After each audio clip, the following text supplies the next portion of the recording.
I think having the flexibility to explore a lot of different things, which you can do when you're in college, which is one of the amazing things about being in college, is you can work on all these hobbies and code a lot of stuff and try a lot of different things. It's this amazing flexibility that I think most people take for granted. And once you decide, okay, I'm going to start a company and I'm going to do it with someone else, you immediately now need to convince someone else if you want to change your mind on something. And I think people really undervalue the option value and flexibility. I think explore what you want to do before committing is really like the key thing. And keep yourself flexible. And no, I think that's...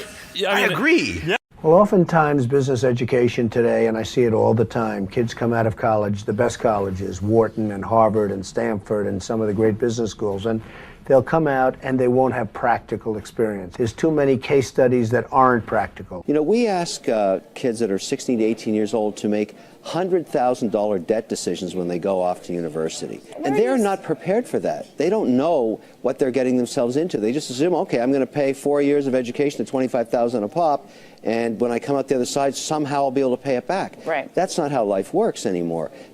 There's no need even to have a college degree at all, or even high school. I mean, if somebody graduated from a great university, that may be an indication that they will be capable of great things, but it's not necessarily the case. You know, if you look at, say, people like Bill Gates or Larry Ellison, Steve Jobs, these guys didn't graduate from college. But if you had a chance to hire them, of course, that would be a good idea. The people who are doing the work that we care about are figuring out what to do next, not following the person who told them what to do next. And the problem with most colleges is they are high school, but with more binge drinking. The entire purpose of a good university is to give you a foundation to fail, not a foundation to get an A. And if you graduate from college with straight A's, you have to do some serious soul searching as to why you chose to spend your time doing that. The A students work for the B students, the C students run the businesses, and the D students dedicate the buildings. I mean, it's actually kind of funny, you know, if you think of like what is education, like you're basically downloading data and algorithms into your brain. And it's actually amazingly bad in conventional education, because like it shouldn't be like this huge chore.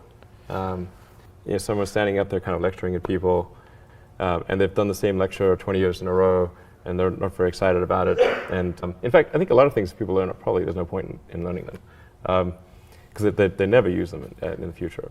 Because a lot of kids just in school kind of puzzled as to why they're there. It's like the newspaper industry, right? More printing presses, more big buildings, right? Makes us look grander. We have brains that we're putting them out there.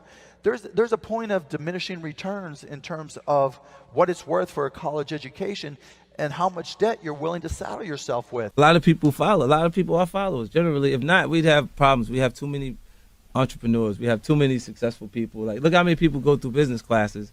If everything you needed was in that actual business class, in that book,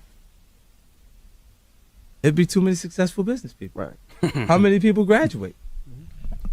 Matter of fact, the professor wouldn't have the time to sit there and teach you.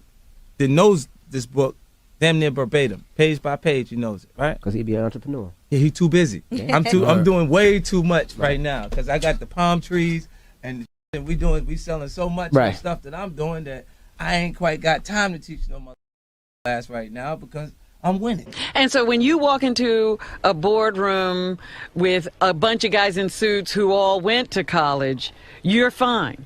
Yeah, I mean, because they read a bunch of words. I've lived a bunch of life. Well, that's true. Their law degree doesn't intimidate you, in other words. It kind of evens us out, whether they know it or not. Where do you think you get that self-esteem from? Seriously. I mean, most guys... My mom, first and foremost, but then just living life, like, you know, being in real situations and happen to be a person of high integrity and honesty and, you know... You never embarrassed yourself? No, of course not. You never walked in and said, "Oh, everybody thinks I'm ignorant here. I'm stupid." I don't feel ignorant. Right.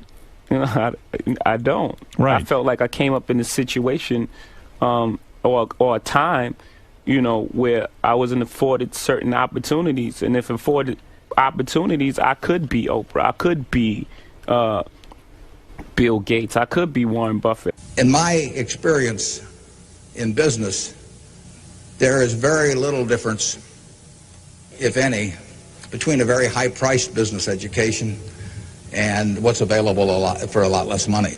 I went to the University of Nebraska at Lincoln my last year in college. I went to Wharton for a couple of years before that. I learned just as much at the University of Nebraska as I did at Wharton.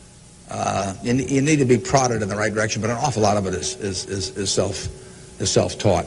It isn't necessary to pay $30,000 or $35,000 a year to go to some big-name school to get the education at all.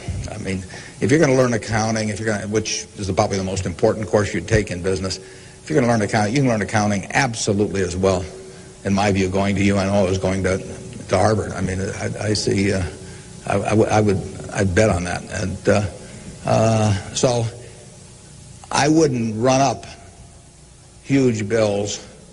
And education is very good at training people to do the same things that we've done over and over again. And I think there's always a question what the nature of the educational good is. You know, you can say it's an investment good, where you're investing in the future. You can say it's a consumption good, like college is a 4-year party.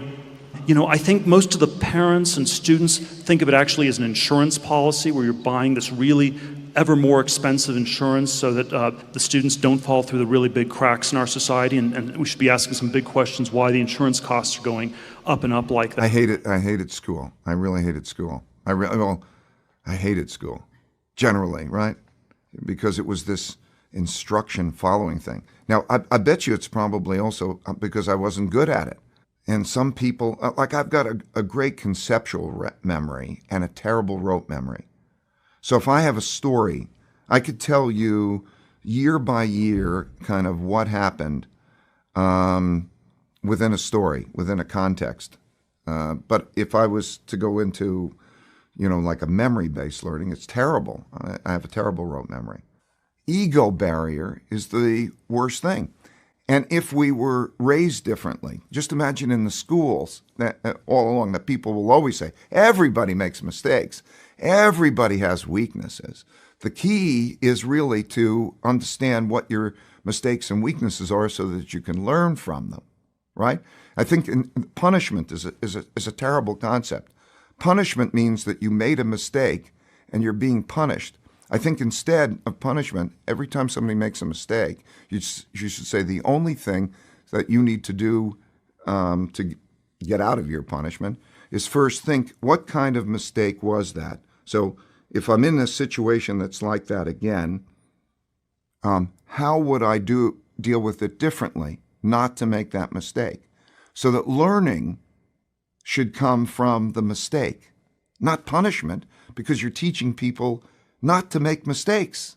Where's where the learning comes from, not the appreciation that if you keep doing this over and over again, you're going to keep encountering the same outcomes.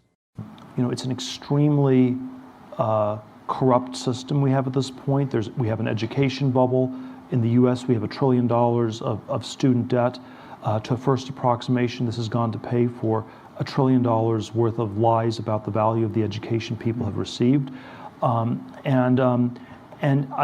It's not at all obvious yet, though, what's going to replace this or how it's going to change. I'm